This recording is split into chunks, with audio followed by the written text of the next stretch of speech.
Not all artists have a style, and if you've clicked on this video, you might not have one either, or you're wondering if I do. I've been painting for almost a decade, on and off, and I still don't have an artistic style. But that doesn't mean I never will, because in this video, as well as for the series I'm doing for my YouTube channel, I'm going to be exploring how to find my artistic style. I've decided to start a little series on my channel where I explore how to find my artistic style. Because let's be real, style isn't something that you just wake up with. It's something you discover through lots of work, messing up, tweaking and repeating. So before we dive into the process, I want to take a second to really define what an artistic style is to me. To me, artistic style is when your work starts to repeat itself in a way that feels intentional.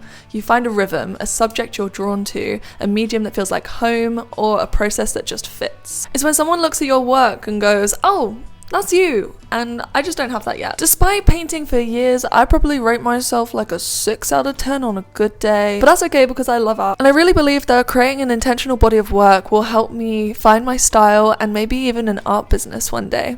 So here's the plan. In this series, I'll be trying out different ideas and experimenting to figure out what is my style. And the first idea is something really simple, copying other artists. Not to claim their work as my own, but just to experiment with it. How am I supposed to know what other styles are out there for me if I don't try them myself? So I'm going to be copying other artists and doing artist studies where I'm specifically looking at their art and using that style with my own reference photos so that I can create pieces of work using other people's styles to see if I like it. The whole point of this is to take tiny bits from each style to figure out what I like, and then I'll be able to accumulate it together to make some sort of style that will be authentic to myself. For example, I found this artist out in Amsterdam and he was doing a market, and I took photos of some of his works because it was really inspiring and I loved the style, and he really had found his style and it was amazing.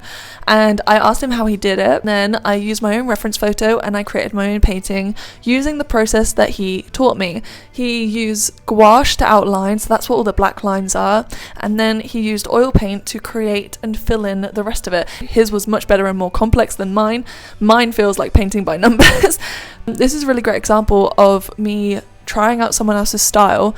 I haven't done anything like this since, because as fun as this was, and I really did this in a matter of hours, and I really loved the finished product, but this isn't something that I've repeated. I've not done this again. That's just because there were some things I liked and some things I didn't. Some things I did take from this that I now use in my own process currently is using gouache or acrylic to be the underpainting for my paintings. Before that, I was using oil paint as my underpainting and my stuff was coming out not how I wanted it, whereas using a different medium as my underpainting, I found out that I really liked. So that's that.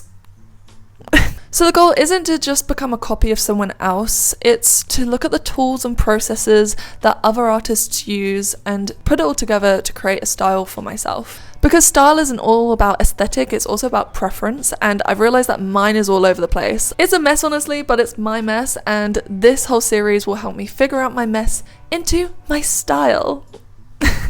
So if you're also an artist without a clear style, or just someone who wants to come along for the ride to see if I finally find mine, feel free to like and subscribe to this channel and come along on my journey. I'll be sharing what I try, what works, what doesn't work. If you have any questions, please leave them below. I would love to look at them and answer them if I can. If anyone else has any other suggestions on how to find my artist style, please comment them too. If there's a better way than just finding what other styles are out there and seeing what fits for me, I would love to learn that as well. It's been lovely chatting with you, and I will see you next time. Bye!